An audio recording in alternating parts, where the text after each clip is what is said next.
The planet is heating up. The oceans are becoming filled with plastic. Change starts now. Change starts now.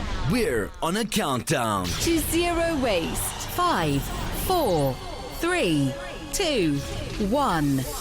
This is the Zero Waste Countdown Podcast. Here's your host, Laura Nash.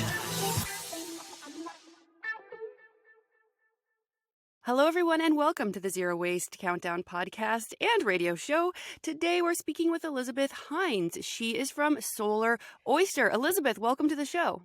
Laura, thank you so much for having me. I'm really excited to be here. Awesome. So I don't know a whole lot about oysters, so I'm looking forward to learning about them. And also, there is a really cool project that you guys are working on. So I think this is going to be really neat. So first off, let's start with your role. So what is your job, basically? Sure.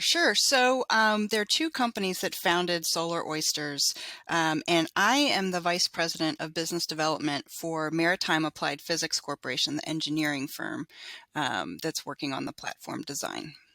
Nice. So we're going to get into the engineering part of the platform because it's really cool, and there's videos you can watch online. We'll show you where to find those. I'll add a link to the show notes as well, so you can check that out at zerowastecountdown.com if you want once the show airs. And so let's talk about why oysters. So I was looking up the nutritional quality of oysters, and I was blown away at how nutritious they are. So can you tell us a little bit about the health aspects for people? Absolutely. So oysters are super rich in zinc, iron, selenium, and vitamins B12 and D. And a lot of those nutrients have antioxidant properties that help promote overall health, reduce cancer risk, inflammation, all that good stuff. They're also really low in calories, yet loaded with all these nutrients and proteins. So it's a really great source of protein, healthy fats, and these vitamins and minerals.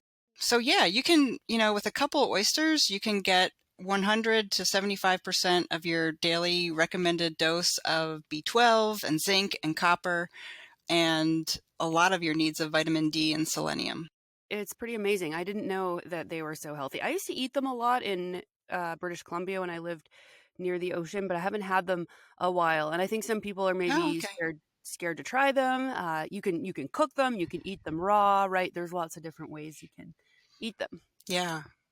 And the aphrodisiac, they're often noted as that. And I looked into that, and that's really about the zinc. So zinc is really good for libido for men and for women.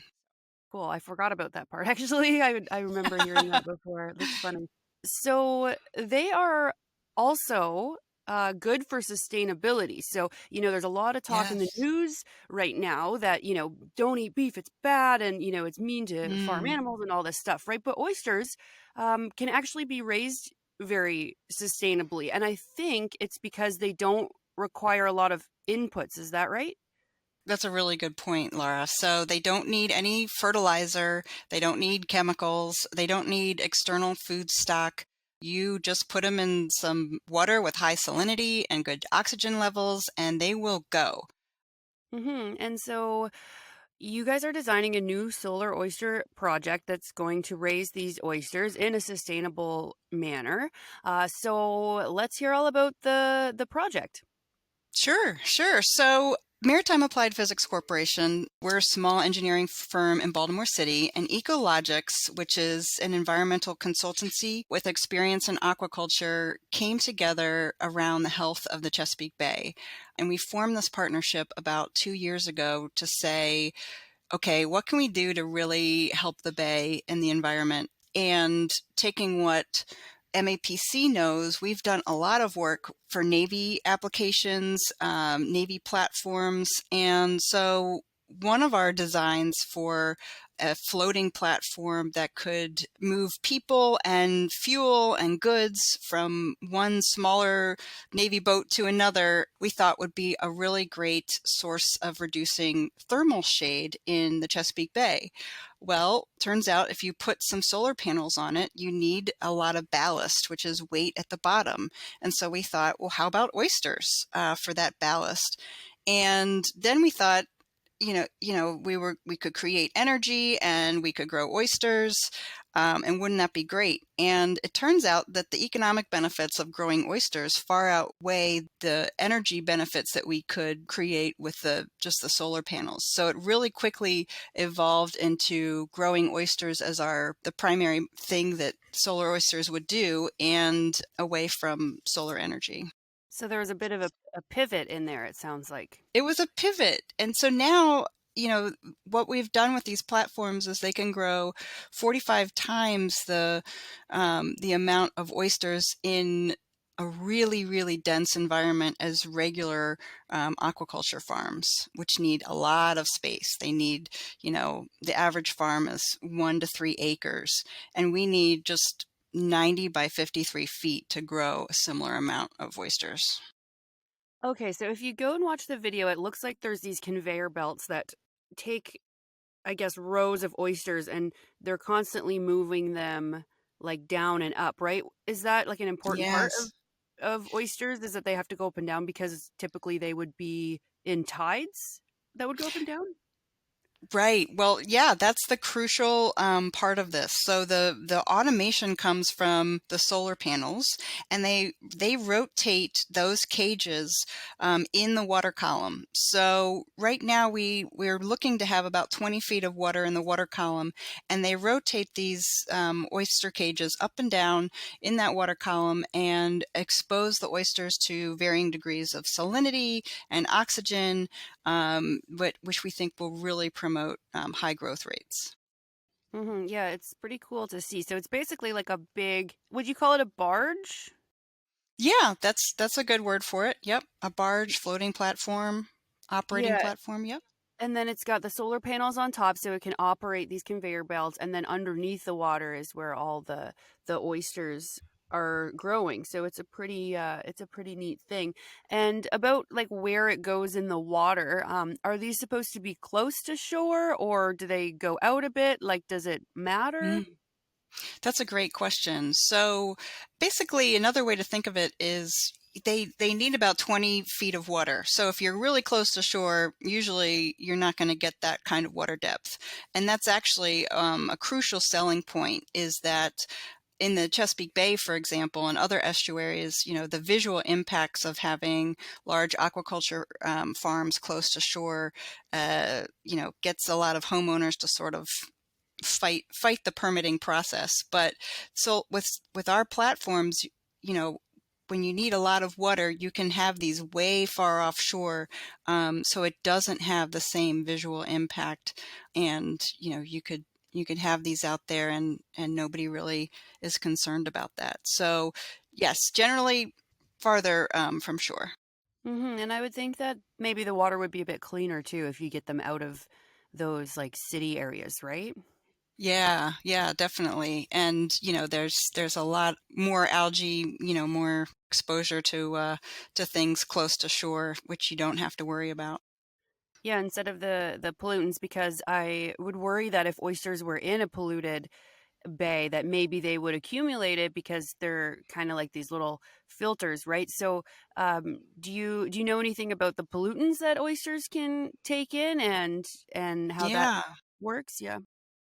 Yeah, definitely. So oysters they're filter feeders. When we talk about how good a protein source they are for sustainability, I mean, they are taking out some of the nutrients that we have a lot of excess in our estuaries, which are phosphorus and nitrogen.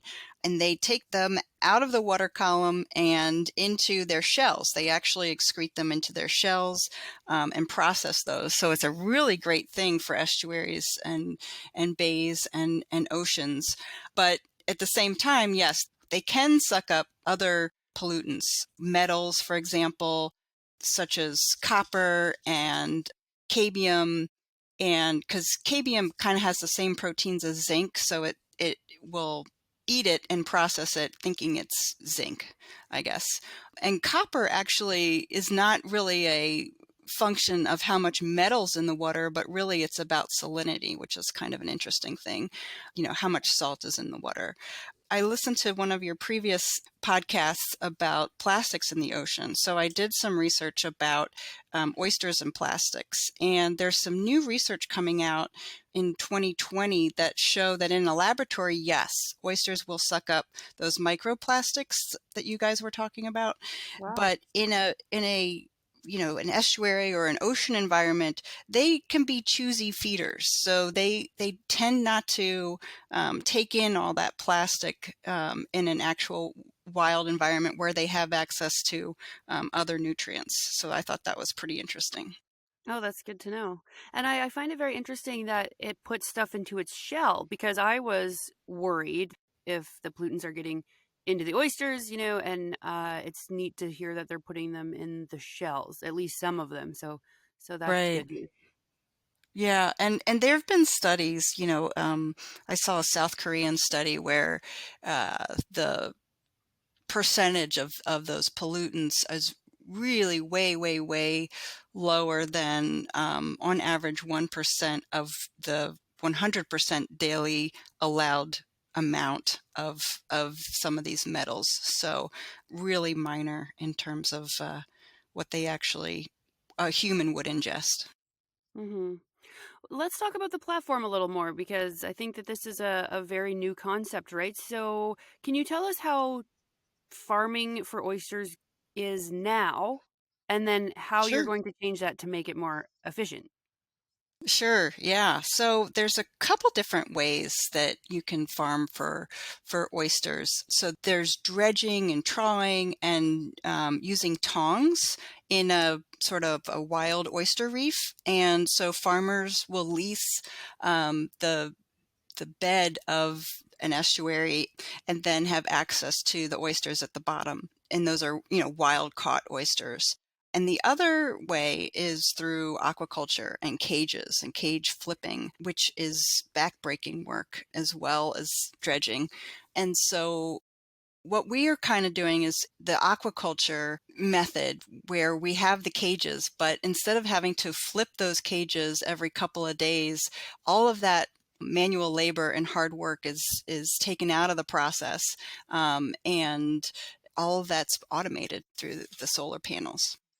And were you working with a university to do the proof of concept, or was that your engineering We company? were, yeah. So we had a grant from the Maryland Industrial Partnership and the Department of Natural Resources with the University of Maryland Environmental Science.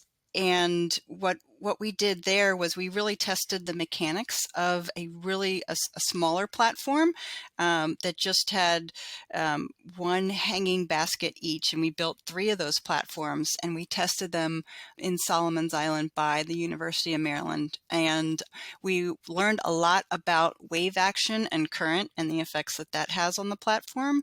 And so we've incorporated all those changes into our new designs. So we're excited to actually grow oysters in the next iteration. So Nice. So how big is this barge that you plan to make? the barge is 90 by 53 feet. That's the biggest one we want to make when we do the full grow out. But as an interim step, we want to again validate the oyster growth and the growth rates with a 20 by 30 foot platform that can take the wave action and will grow about 12,000 oysters, hopefully for restoration. So we can get in the water really quickly, do some great work for oysters and restoration efforts and release those oysters back to the wild. Are the oysters going to go to restaurants mostly? Ultimately, we have about 50% actually going to canned shucked Oh. oysters Hmm. and the rest for restaurants. Okay, so we've got this big barge, and then the solar panels, do they cover like the whole top of the barge mostly? Are you using a lot of that space for energy? Yeah, actually about 2/3. They'll cover about 2/3 of the barge. Yeah. And then I assume you have to have some pretty big batteries going on for when the sun goes down? Well, actually, we don't want a lot of batteries on there. We want maybe half a day's worth of energy storage. So when the sun goes down, the batteries can run. And we also are thinking about having some wind turbines on there, some really small ones for those moments on cloudy days or during storms, because generally there's a lot more wind in those circumstances than sun. So preparing for any kind of eventuality, but they'll be fine for each night. Yeah, and I guess if you're trying to imitate the natural tidal cycle, I guess like maybe you don't have to keep them 100% of the time moving. No, right. You don't have to keep them moving all the Okay. time. Movement is really good for them. It will help them and spur them to grow. But yeah, they're usually left in the wild for quite a long time without moving. So the big thing we're really trying to prevent with the movement, well, there's two things. I mean, obviously exposing them to the nutrients, to varying salt levels, and oxygen levels, but also preventing biofouling. So we have a spray wash system at the top of the platform, and so exposing these cages to the spray wash system and getting rid of the excrement is something that each cage will be sprayed at least once a day, which is something, again, fairly unique to our system, and we hope will keep the oysters clean and healthy. And this doesn't have to be manned? Like, is it just towed out in a tugboat and then kind of anchored there and then somebody maybe comes and checks on it every once in a while? Like, no one has to stay on there, right? Well, in the smaller configurations, yes, you can set it and forget it for a couple weeks. But, like I said, oysters grow really rapidly. So there is still a lot of sorting and processing that needs to happen. So we do have in I guess our pro forma, 2 to 3 people manning these baskets, doing the sorting and processing and maintenance work on there at Okay, any one cool. time. So, Well, that's yeah. good for creating jobs then, because I know sometimes our fisheries get hit a little bit with declining fish populations, so might be a good Yeah, thing. Yeah. yeah, it's really one for one labor. It's just the labor that is involved is a lot more technical and less manual, if that makes any sense. Yeah, yeah, absolutely. Yeah, it seems like a neat idea and a neat project that I think would be really good. And like I said in the beginning, I was just so surprised that oysters are so healthy. I just kind of had no idea. And Yeah. I wonder if you could like could you use these to clean bays? Like if you're not going to eat them, could you just kind of move these things around a dirty bay and it would maybe help clean up if there was a maybe a spill of pollutants or something? I mean, Yeah. No, we've definitely looked into that, and we definitely believe that these can be part of what happens to help clean our bays and estuaries. Each platform, the larger platform, removes 650 pounds of nitrogen and 50 pounds of phosphorus per year. And that's just one platform. And so, a bay as big as our Chesapeake Bay or some of the larger areas, you'd need quite a few of these to make a dent. But, if you had a small tributary, these could definitely have a really incredible impact. and those were the ones that are going into the shell, right? The phosphorus and the was it nitrogen? Correct. Yep. Yeah. Hmm. Yeah, that's great because then you still have the highly nutritious, high protein food source available for humans after. So that's good. Yeah. And you're also using, some renewable technologies. So I've been on this little thing lately where I'm not a fan of wind and solar on our grids because I don't know if you know, our Ontario grid is really, really clean, but it's mostly our electricity grid is very clean, but it's mostly because nuclear and the wind and the Mm, solar, because it's so intermittent and not reliable, it needs to be backed up with nuclear or natural gas. And because the grid is like, you need to have the grid going all the time and have a lot of power on it, right? So whenever the wind blows right. or the sun shines, we actually end up just selling that off to either some of the United States that surround Ontario or it just gets dumped. And so I don't really think they're like the best things for our electricity grids because you need fossil fuels or nuclear anyway. But things like this, I Mm, think, are really, really perfect for wind and solar because it's taking away the need to use a fossil fuel generator or engine or whatever, right? To be doing this. So I really like using wind and solar in these kinds of kind of off grid or out in the ocean areas. I think that that's really great. Yeah. No, you said it, Laura. I agree. Yeah. Yeah, there are places for them. So I'm glad that you're using the technology for that, which is good. And then I did see that there's new nutrient credits on the website. I didn't really understand what that was. So I was just wondering, like, Oh, can you sure. explain what nutrient credits are? Sure, absolutely. So, the United States Environmental Protection Agency, some 20 years ago, has asked all the states surrounding the Chesapeake Bay to reduce nitrogen and phosphorus in the bay. And there are a bunch of point sources for these nutrients. Farms, obviously, chicken coops, cattle farms, but also, interestingly enough, stormwater runoff, right, from impervious surfaces. So while cities and these large parking lots, the stormwater runoff is only 16% of the problem, the costs to mitigate these with trenches and other ways is very expensive. It's 67% of the value of mitigating these nutrients. So the thought is that farms and oyster aquaculture farms who are able to mitigate and turn around the nitrogen and phosphorus levels in the land, they could sell these mitigation, the nutrient credits by, what they take out of the estuaries, and sell them to point sources that really can't take them out as economically. So really good nutrient credit programs overall have a positive pollution control on these estuaries, and that's the Chesapeake Bay nutrient credit program. So anyway, so yeah, so it's a small amount of revenue for things like, for our system, it'd be about $50,000 a year for us that we could generate in nutrient credits, we calculate.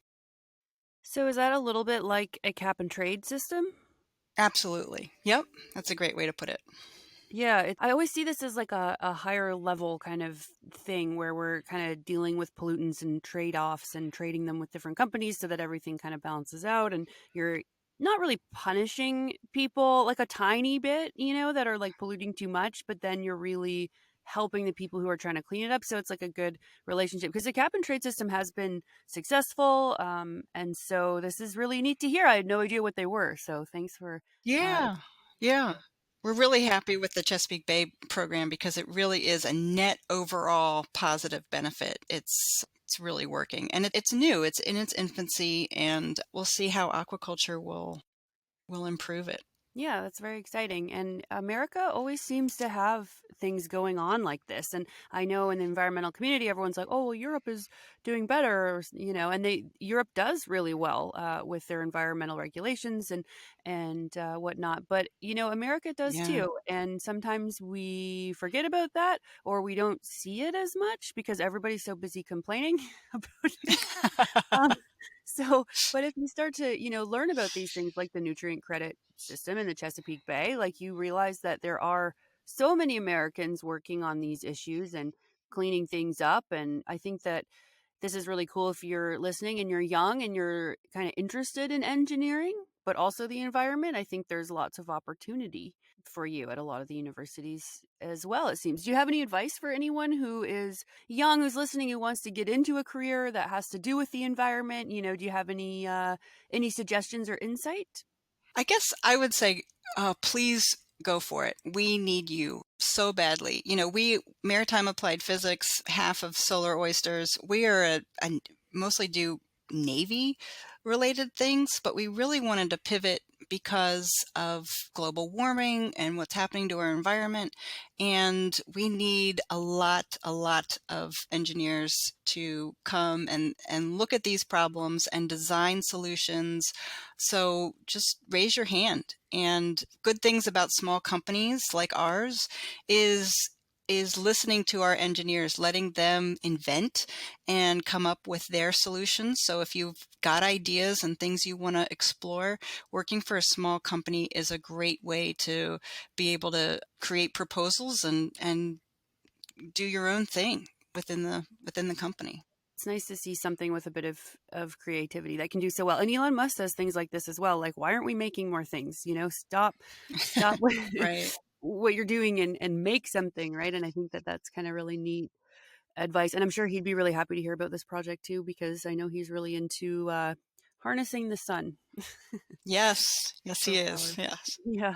Yeah. Harder in Canada, I'll tell you, because my panel's Oh, I not doing know. so well. But do you guys get snow very often in the Chesapeake Bay? Not really. I mean, we Yeah. do, but it's been a couple years since we've had a really good snow. Oh, wow. It would be much more efficient, I think, to be down there. So the last question I just wanted to ask you was, how did you get involved with oysters yourself? So I guess for myself, my perspective, I have lived near the Chesapeake Bay my whole life. I did a Chesapeake Bay Foundation summer camp. It's near and dear to my heart. And I think as a company, we're right on the bay. We're on the Patapsco River, and we see the effects of, pollution runoff and global warming every day. We're worried about sea level rise as a company, and we just really wanted to make some positive changes. So oysters are a great way to do that. That's awesome. That's really cool. Yeah, I've said on the show before, I have this theory that, a lot of people from California seem to really care about the environment. And I think it's because it's so beautiful. And I see that in Australia as well. And I kind of wonder if people are so Mm. environmentally concerned because, their beaches are so beautiful. And when I lived in British Columbia, it was so much cleaner. And I, again, theorized that it might be because everywhere you look is beautiful. And then Yeah. where I live now, there's just like so much more garbage around. But for all of winter, it's very dreary and gray, so maybe people don't care as much. So maybe, I mean, this is just a theory, of course. I could be Mm. wrong, but, it's neat to hear you say that you love the place that you live in, Chesapeake Bay, and want to Yeah. take care of it. Makes sense. Yeah. It does it. I think it really affects how you see the world when you get to see it every day. And Hmm. programs that expose young youth to the bay and definitely give everybody a different perspective. So Is that what your it's kids important. program is about? My kids program. Oh yeah, didn't you say that you had like a Oh, well, when I was in summer camp, that was exactly for that purpose. Yeah, we were oh, banning ospreys and traveling by canoe all around the Chesapeake Bay. It's really neat. yeah, that is really cool. It's important to get outside, and now more than ever because of COVID, and I think a lot of us are kind of stuck and not getting out as much unless you're a Canadian politician and flying all over the world for your vacations while telling everybody else to stay home because that's been in the news a lot lately. Oh, But yeah, geez. get outside as much as you can, and you might fall in love with things and get some ideas on how to make things better and stuff. So Might that's solve great. some problems while you're out there. Yeah. And make some money, right? Which is That would be nice too. yeah. Yeah. Well, that's great. Wouldn't it be neat if somehow we could see in the grocery store that the oysters came from Solar Oyster? Is that kind of way too far down the road, or have you given that much thought about any sort of like sustainable labeling? That's far down the road, but yeah, it's definitely part of our pro forma and financial model to do that. We'll see where it goes. Yeah, that just popped in my head that I would like to know that, they're coming from there. So that would be neat. Yeah. I would just say that it's really interesting. 52% of all of our seafood comes from aquaculture, and most of it, 92%, comes from Asia. And the US is responsible for only 1% of worldwide aquaculture production. But we take in and we import about 17%. So there's a lot of room for growth in this industry and a lot more we can do to farm sustainably, all kinds of seafood. Yeah, and so I trust our North American regulations and European regulations and stuff, just to make sure that they're healthy, right? Because I've read some pretty bad Right. stories about some farm tilapia, from different places who might not have the same strict high Mm, level regulations. And so I right. kind of worry about like the quality, but and again, you can complain about the American FDA and whatever, but I also think that there is a lot of good things about it. So can I ask you about fish farming a little bit? Just because Sure. there's been something happen recently in British Columbia on the west coast of Canada where they're closing down a whole bunch of fish farms. They just made this announcement, and they're salmon farms. So there are some companies that are farming Atlantic salmon in the Pacific, and there are kind of two camps on this. So Michael Schellenberger came on the show and said farming fish is the best thing you can do, because then you're leaving the wild populations alone. You're giving them time to recover because they're small, they're being depleted, right? So we want to kind of keep our wild spaces going. So if you farm fish, then you're getting all the nutrients, because fish is very, very healthy for people, right? So Hmm. he's in the camp of like, farm fish is a future, let's do it, let's go. And then in Canada, we have people like David Suzuki and different organizations here saying that fish farming is like the worst thing in the world, and it's horrible, and it's killing off the native fish populations. So I think we're kind of left here like, what's going on? So I just wonder, because you're in this industry a little bit, if you had any input into that. Yeah, I mean, we looked at, for example, growing other types of shellfish, right? Like mussels and clams, and that's definitely somewhere we'd like to go and explore.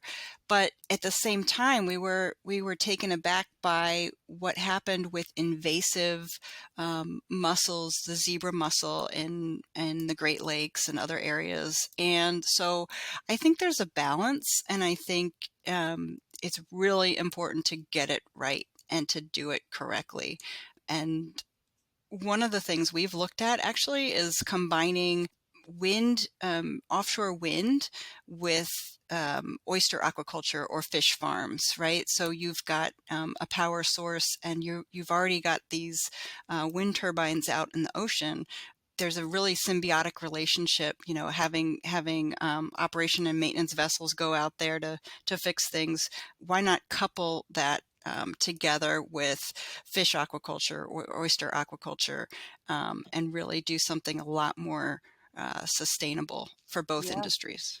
Yeah, absolutely. And when I was reading into the BC issue of why they're closing down so much fish, it's the sea lice is a big issue. So the sea lice, Ah, they're thinking the wild Pacific salmon are swimming back and forth in the seasons to pass these fish farms, and then they're getting some sea lice, and so they're kind of blaming it on the fish farms. But then some studies say, well, it's not enough sea lice to kill the wild populations, but the wild populations are going down. But I think it's probably from, the giant trawlers. That I was in the Navy too, so we mm, would pull into Seattle next to the biggest, most disturbing fishing vessels, like just massive, massive nets, and just huge, right? So, oh if they're man. going out and taking salmon, like, is that why they're depleting, or is it the sea lice from the farms? I don't really know. There's a lot of Yeah. evidence for all sorts of arguments on either side.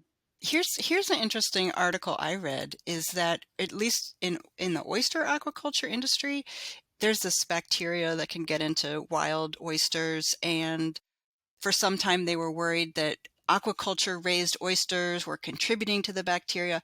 Actually, they take away the bacteria Mhm. if they're grown quick enough, right? So they get to three inches and they're removed from the water. It actually has found to decrease these bacteria in wild grown oysters. So there's so much we're still learning about the industry and how to do it right. So hopefully they'll Mhm. get it right where you are and where we are. So yeah, we definitely want to make sure we start small and incrementally with these little platforms, see how it goes, see what the effects are, study it with the scientists, and then move on from there.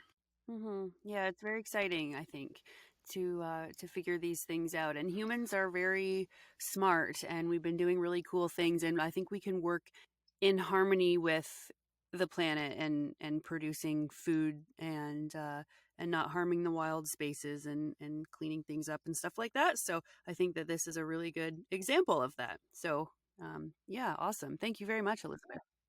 Oh my gosh, thank you, Laura. Really appreciate it. And I'm excited for your project to get to net zero. Hopefully, we Yeah. can contribute to that in some small way. Yeah, this is great. You know, my zero waste living has not been so zero waste over COVID, so I've went back to buying a little bit of packaging just because I don't want to stand in an hour lineup at a It's grocery hard. store. I know, Yes, yeah. So I have introduced, but I went a good 3 years without producing hardly any trash at all. Now we produce a tiny that's bit, but incredible. still very, very low, very low. And then if you have anything new come out later, just let us know, and you can come back on and tell us all about it. Great. Laura, thanks so much. That was Elizabeth Hines from Solar Oyster. Change starts now. This is the Zero Waste Countdown Podcast.